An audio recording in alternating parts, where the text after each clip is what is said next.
Attorney Ricky Tumutorgo, nagtataguyod ng katotohanan, nakikipaglaban para sa bayan.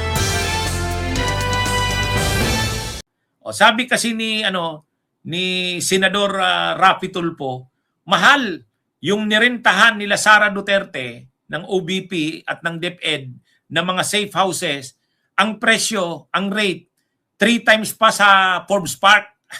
Ang tindi, no? Ang tindi, mga kabunyog, mga kababayan. Ha? Ang tindi. Imagine niyo yan. Based dun sa records ng House of Representatives noong 2022, yung OVP ay gumastos ng 16 million pesos sa confidential funds para sa bayad o rental ng mga safe houses, correct? Opo, tama po. At ilang safe houses ito? Pwede po ba ma-check ko yung records ko? Go ahead po.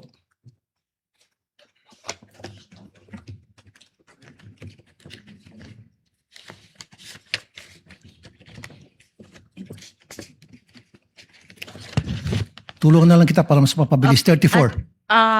Opo. 34 na safe houses. 16 million. 16 million. Ilang araw? 11 days po. 11 days. Okay. Kasi, Madam Witness, base sa 2022 real estate data, ang real estate property, alimbawa sa Forbes Park, 450,000 a month. I-divide mo yan sa everyday, just 15,000 pesos a day. Corinthian, 200,000 a month. Divide that in one per day, 6,666. Sa Ayala Alabang, 290,000 per month. Per day, lalabas siya na 9,666. Ito ba yung mga nirentahan ng OVP na safe houses nila? Galing ba sa mga nasabi ko exclusive subdivisions? Wala pong nilagay na addresses nung kanilang safe house. Yung acknowledgement receipts lang po yung naging basihan namin dun sa payment of rental of safe house. Pero hindi sinabi whether Forbes Park, Amanpalu, Boracay, ganon, Dasmariñas, wala talaga. Wala po. So, ibangga mo yan sa mga ibang agencies na nag-liquidate para sa kanilang mga safe houses. Meron bang ganong klase mga amount na diniklara? Meron bang mga amount na ganon? Wala po, hindi po ganun kalaki. So, walang ganong kalaki. So, what do you think of this? Is this excessive, abusive, or out of this world amount? Base po sa inyong experience. Ito po kasi is hindi namin naging finding. So, kasi po, nag-rely mga po kami dun sa certification ng SDO na these were used for the disbursement of CF and necessary po ito and for legal purpose. Pero kung dito po, malaki po talaga siya for payment of rental of safe house. Kasi lumilitaw, parang 42,780 pesos per day ang bayad ng OVP para sa kanilang mga rental properties noong 2022. So halagang 16 million na spend nila in the 11 days. Yung di ba, kasama doon sa report ng confidential funds ni Sara Duterte, kasama doon, confidential funds ng DepEd at OBP, nagrenta daw ng mga safe houses. 36 ba yun? 36 na safe houses ba yun? Nirentahan? O kaya lang, ang bayad, 11 days lang, 16 million. 16 million ang bayad doon sa safe houses.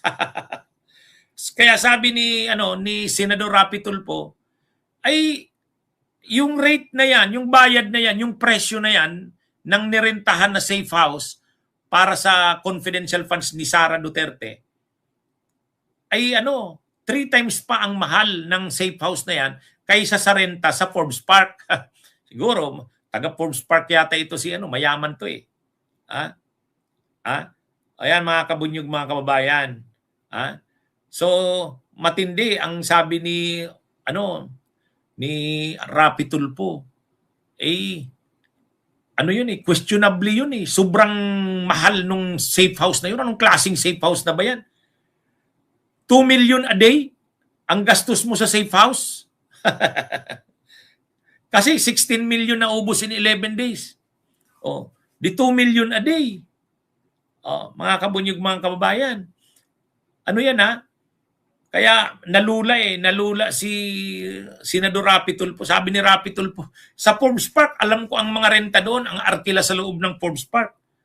Hindi ganyan. Yung presyo na yan na 2 million a day, ay, malulula ka dyan. 3 times pa yan na mahal kaysa sa Forbes Park. Ibang klase rin ang safe house ni Sara, no? Ibang klase rin. Kaya tama talaga yung sinabi ni Senador Bam Aquino doon sa auditor ng COA. Dapat magsagawa na kayo ng fraud audit ang COA. Ang sabi kasi ng auditor ng COA, ang audit kasi nila, compliance audit lang eh. Yung mga papel na sinubmit, yun lang in-audit nila. Pero, totoo ba na nagrenta ng safe house? Baka pwedeng puntahan yan, kung saan yan, kung totoo nga, kausapin. Totoo ba na ang binayad sa inyo, 2 million kada araw? O, diyan magkakasubukan. Pag nakita na hindi totoo yun, gawa-gawa lang yun, scam pala yun. O, fraud yun, fraud. Kaya ang tawag nga, fraud audit. Kasi yun eh, ang layo naman, paano ka naman, ang layo naman paniwalaan yun. In 11 days, 16 million ang naubos mo sa safe house. Tsaka, bakit naman gagamit ng safe house ang OBP? Bakit naman gagamit ng safe house ang DepEd? Hindi naman nila mandato yan. Hindi naman nila mandato yun eh. Oh, di ba? Yung Department of Justice, si Ombudsman, dating DOJ Secretary Boyeng Rimulya, nung DOJ Secretary siya, ayon sa mga kumakalat ngayon, mayroon daw confidential funds. So ini-issuehan ngayon si Ombudsman Boyeng. Binigay ko ang halimbawa, saan ba ginagamit ang confidential funds ng DOJ? Ay di ba mayroon silang mga witnesses, pinoprotektahan nila yan. Mayroon silang tinatawag na Witness Protection Program. Isang paraan ng pagprotekta sa mga witnesses, maghanap ka ng safe house, doon mo sila itago o patuloyin para safe sila doon. Oh, so magrerenta ka ng safe house. Yan yung ginagamit ng DOJ sa kanang NBI. Pero sa Office of the Vice President sa DepEd Secretary, ano namang safe house ang kailangan mo doon? 'Di ba?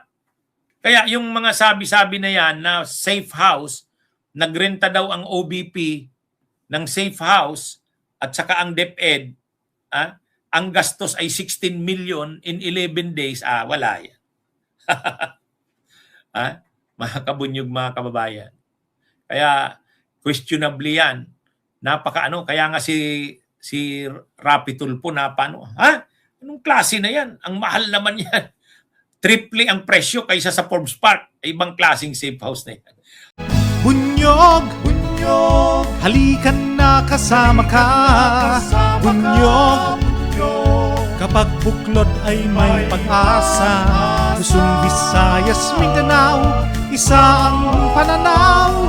Sa bagong Pilipinas ang bunyog isisigaw. Bunyog.